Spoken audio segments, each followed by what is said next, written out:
Hello, crew, and welcome to your 7 Minutes of Piracy. Hey, thanks for taking time out of your week to join us. We're happy to be back after a little Thanksgiving hiatus. So let's talk about our subscribers. Yes, let's. So we have a whopping 52 subscribers. So thank you to everybody who is tagging along with us. It's a learning process, and we're growing, and you know, each video should be getting better. Should be getting better. Should be. So, you know, again, we appreciate each and every one of you. I know we've mentioned in the past that we really do want your comments. Good, bad, ugly. You know, we're not going to get better if we don't hear from you. This is true. So please leave your comments so that we can improve. I mean, if you're going to sit here and watch our 7 minutes, you might as well enjoy it. So, yeah. So thank you again. We really do appreciate all we 52. We do appreciate that. And we know a lot of people who have other, we're starting to meet other people who do YouTube channels. And I know it takes a while to grow, but having 52 subscribers after only 2 months or so is pretty fantastic. So, hey, we appreciate you. Yes, thank you.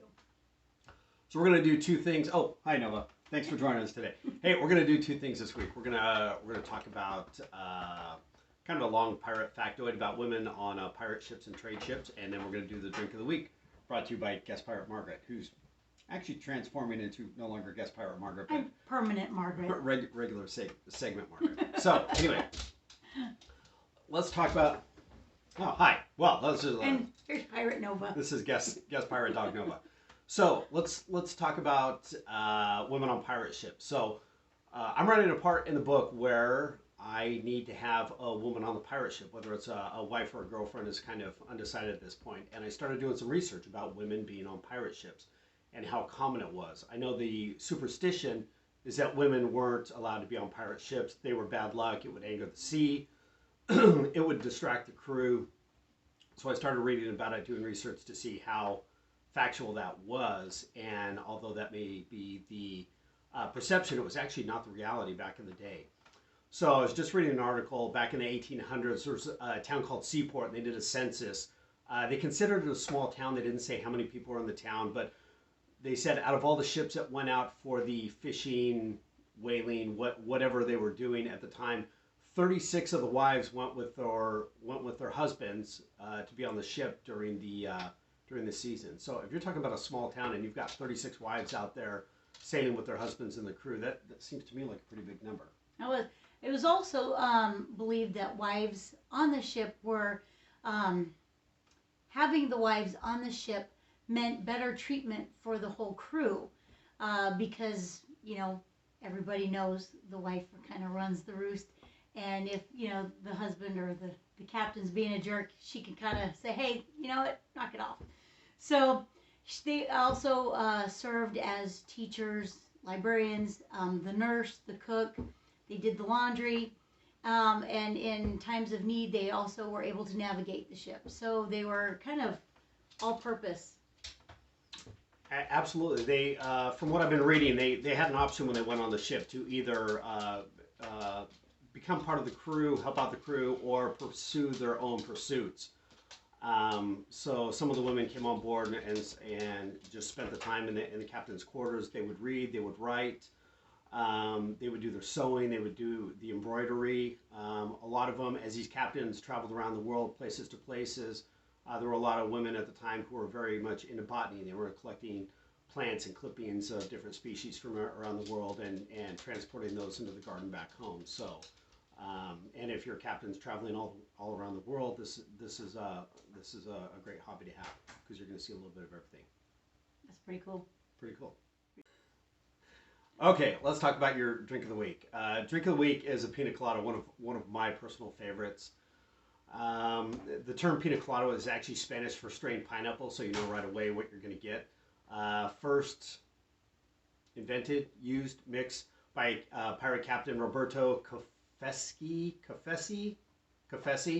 Anyway, he's dead. 1791 to 1825. Well, he is. Okay. He was in the Caribbean. He was born into a wealthy family in Puerto Rico, but due to economic times, and he had to resort to piracy. He had a crew. He was trying to improve morale with the crew. Started mixing rum, pineapple juice, and cream de coconut. Came up with the Pina Colada, which he is credited to. Definitely improved morale on the ship. For those of you who don't know, Pina Colada, 5 parts rum, 3 parts cream de coconut, and then 5 parts pineapple juice. So just 5 through 5. Whatever combination you want to use, whatever part of whatever rum you like to use. That might be a little bit over. Margaret with the long pour. Alrighty. Let's get this party started. It says you're supposed to use a blender. I'm using a shaker, so we'll see if this even works. Take, Margaret, take. Yeah, make sure to get that coconut cream. It's a good thing it's not like 7 o'clock in the morning we're drinking. Shh, they don't need to know that. Oh, it's late evening and we're having a cocktail. Oh yeah, looks good. Does it? All Yeah. right. Here, we're just going to do a little bit for sampling. Because it's 7 in the morning. It's all right, we're pirates. Just hold on. Hold on. And you got to have an umbrella for garnish. Yeah, that's for my brother-in-law, Jerry. Notice the umbrella and the pinkies. Yeah, hold on. I got to get mine. I got to get my umbrella. I should have opened it first. Waiting on a woman. I know. Sorry. This is why I don't take you sailing. Okay, there's my cherry. And here's the pina coladas. Pina coladas.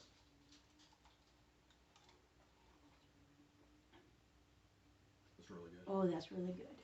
Maybe a lot of rum in there. Just a little bit, but whatever. It's all good. We're pirates. Hey, welcome back. While we pause the camera, we've had like 4 drinks and Margaret's lit like a Christmas tree. So, pina colada, approve. Approve. Hey, thanks for joining us this week. We wanted to remind you to like, share, and definitely leave comments. We'd love to hear from you. Subscribe if you haven't subscribed and you're new to us. Welcome, and we hope to see you back. Absolutely. We'd love to see you, and we'd love to hear from you. Absolutely. So, until we see each other again, fair winds, my friends. Bye-bye. Cheers. Thank yous.